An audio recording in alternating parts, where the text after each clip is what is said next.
Maître Deshimaru l'avait dit à son époque. Il avait étudié, il avait créé un livre qui s'appelait Zen et cerveau, avec le docteur Paul Chauchard. Et il avait compris que dans un futur assez proche, on pourra exprimer beaucoup plus précisément la conscience du zazen, conscience du Bouddha. Le zazen et le Bouddha, c'est pareil. De manière plus scientifique.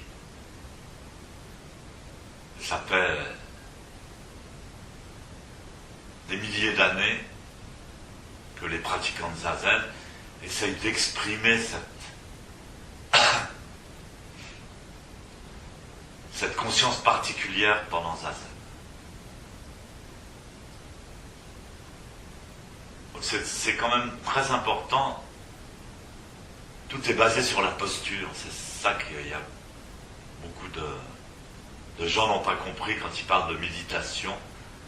C'est qu'en fait la posture est extrêmement importante.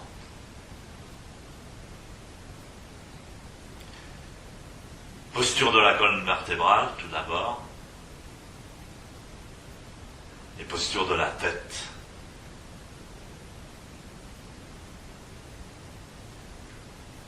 On doit trouver une posture droite, calme, et sans crispation. C'est pour ça que les corrections de posture doivent être faites très exactement dans le dojo, et qu'on doit les suivre. Ça nous aide à trouver un point de référence, surtout pour la position de la tête qui va avoir tendance à aller en avant ou en arrière. Donc on explique qu'il faut tendre la nuque, étirer la nuque, ouvrir la partie postérieure du crâne. Le fait d'étirer la nuque réveille les fonctionnalités du cerveau reptilien, en anglais cerebellum. En fait, cette partie du cerveau est très diminuée dans la civilisation moderne, où en fait on a une posture de la nuque en général très faible. On est trop concentré sur le cerveau frontal.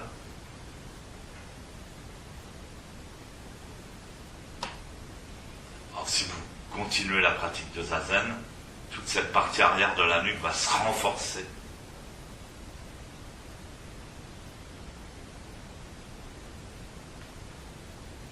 Et donc cette conscience de la nuque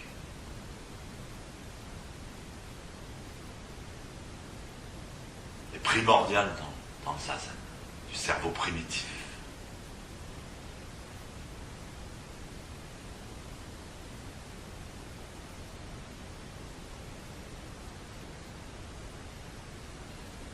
Donc alors ce que les anciens décrivaient dans des poèmes ou dans des sutras ou dans des discussions avec leurs disciples prenaient justement tout à fait en compte la conscience primitive, préhistorique du cerveau reptilien.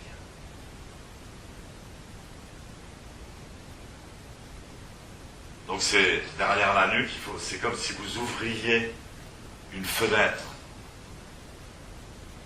Plus que l'étirer, c'est comme d'ouvrir une fenêtre derrière la nuque. Quand on étire la nuque,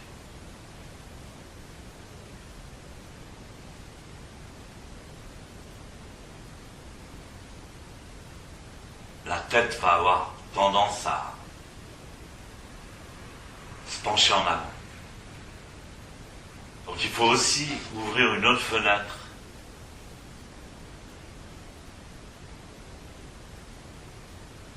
dans le petit trou qu'il y a entre les clavicules qu'on appelle aussi le chakra de la gorge, et qui est un point énergétique extrêmement important, point d'acupuncture aussi, qui permet de dégager le haut des poumons. Et donc là aussi, il y a une fenêtre qu'il ne faut pas fermer, qu'il faut ouvrir.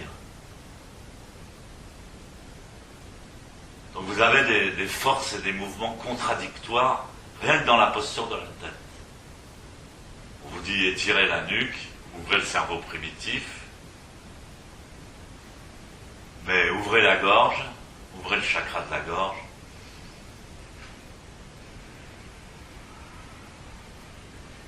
Après on vous dit rentrez le menton. Par exemple, rentrer le menton va ralentir et réguler l'activité du cerveau frontal.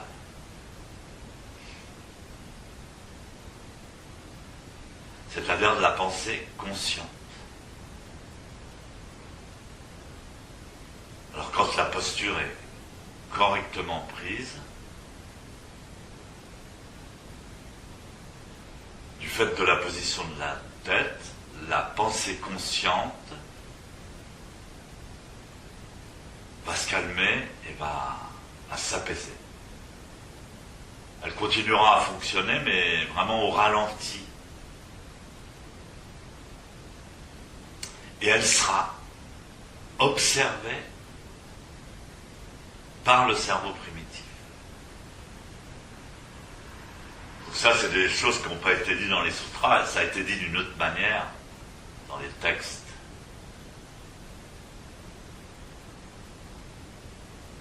Par exemple, dans Maître Dogen dit, penser du très... Enfin, c'est un maître chinois qui l'a dit avant, mais Maître Dogen répète cette phrase, penser du tréfonds de la non-pensée. Il dit la pensée zen, c'est penser du tréfonds de la non-pensée. Comment peut-on penser sans penser? Alors, ça a toujours... Et c'est des textes qui sont très anciens, puisque déjà à l'époque du Bouddha, il y avait eu un mondo entre...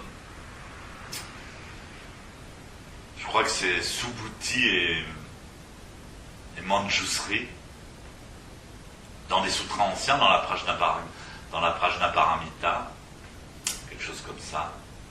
Déjà, il parlait de la pensée sans penser. Donc alors, ça paraît vraiment étrange, mais quand on connaît le fonctionnement du cerveau, c'est simplement la mise en connexion par la posture de Zazen, et par la position de la tête, du cerveau primitif qui se trouve à l'arrière du crâne, et du cerveau frontal qui se trouve sur le front, l'avant du crâne. Donc on pense avec le cerveau frontal, c'est notre pensée ordinaire, et cette pensée est observée à partir du cerveau primitif. Donc scientifiquement, c'est très facile à expliquer.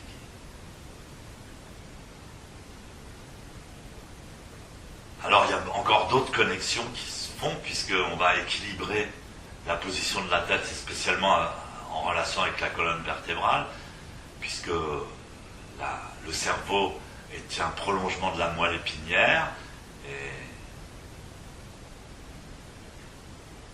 les vertèbres cervicales sont directement en connexion avec justement le cerveau primitif.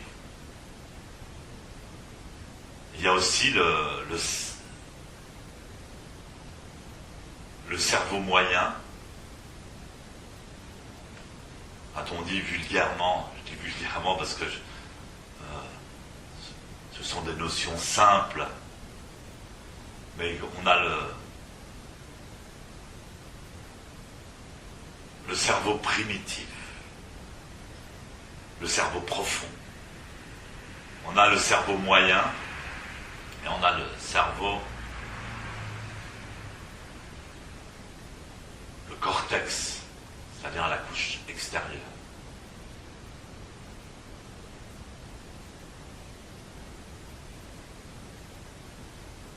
tout le monde dit ah, le cortex c'est intellectuel, c'est superficiel, mais le cortex c'est ce qui fait la spécificité de l'être humain par rapport aux autres animaux. Donc c'est un cerveau moderne.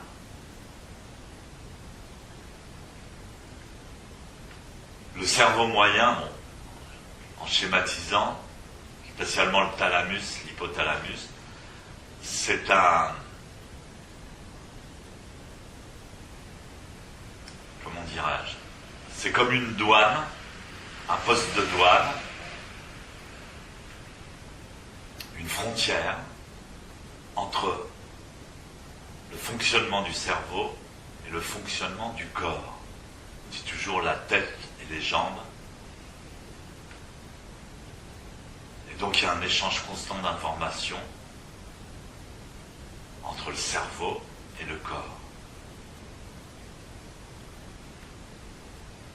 En général, le cerveau fonctionne avec une énergie électrique et le corps avec une énergie chimique sécrétée par le système glandulaire. Et donc c'est par ce système-là qu'ils échangent, comme si on changeait de la monnaie, comme dans nos anciennes frontières. Ils échangent leurs informations. Donc encore une fois la posture de Zazen.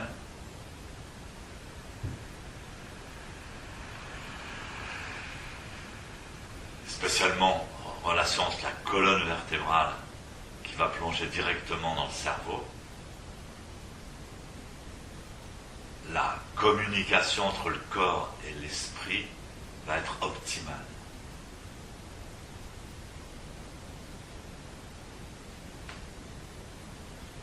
Alors je voulais au départ vous lire un extrait du Shinjin Mei.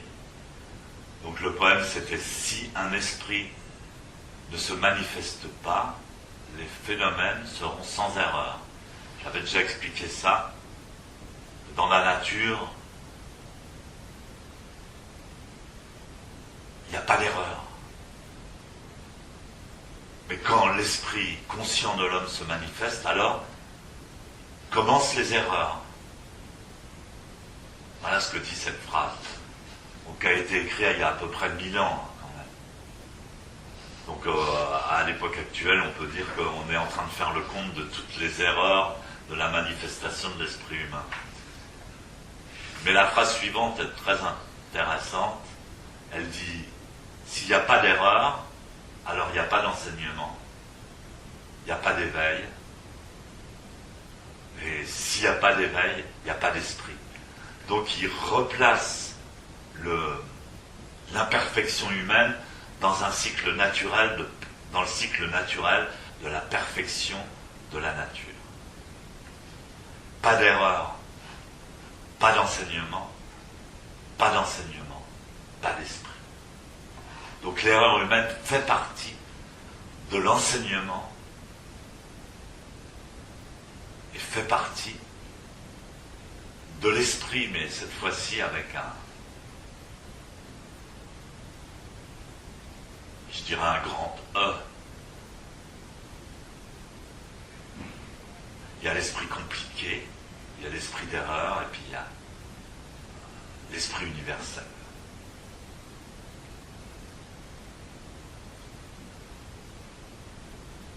Qui lui est en harmonie avec la nature. Donc, la connexion entre l'esprit, le cerveau primitif, l'esprit avec un grand E, cerveau primitif qui a dans ses cellules, il y a autant d'informations, il y a un nombre d'informations dans le cérébellum, dans une noisette de ce cerveau, il y a autant d'informations que dans tout le cortex. Je ne me souviens plus des proportions exactes, mais c'est énorme. Il y a toutes les informations depuis le début de l'univers dans ce cerveau-là. Donc, la connexion de ce cerveau avec la connexion du cerveau individuel, du cortex,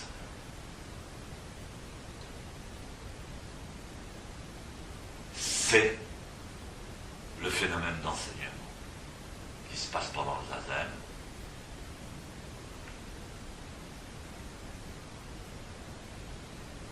La pensée qui nous remonte à la conscience est observée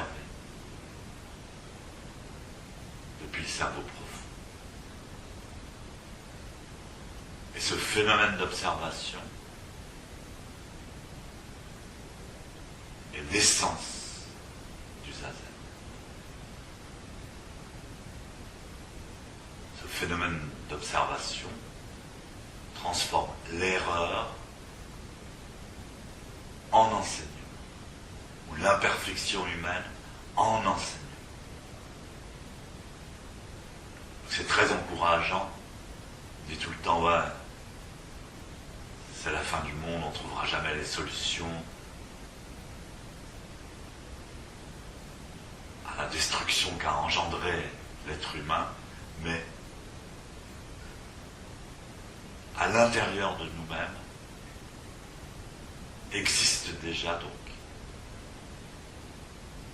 cette potentialité de transformer l'erreur